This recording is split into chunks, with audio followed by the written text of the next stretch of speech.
Se zvědavě, jak ho z té vody vytáhneš. Asi si tak chtěl jednat. Asi jo. Možná, že by to bylo jistější. No ale ty vole, aby si víš co, taky se může stát, vole, že oni přijde. Jestli pak nechtěl zbít. To bys měl dneska velkou slevu.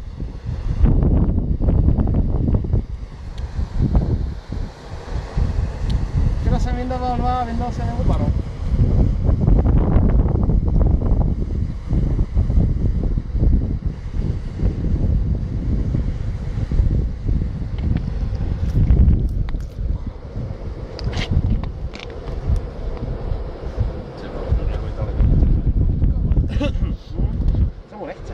Většinou, prosím tě, když je chycený, tak je zaploutev, jo? On tam má 3 trojháky, on ho podsek, to je v pohodě. Jo, hele, už ho vidím, tady jsem něco viděl, ocas, byl to krokouš. Já už ho taky vidím, no, máš ho tam.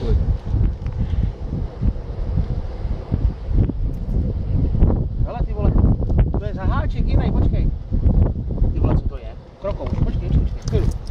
Já zase tam za ocas, vole. Ale vole, za jiný háček, ty máš zaháčky.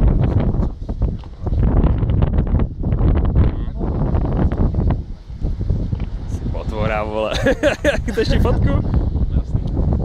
Jak se to zastavuje? Stop.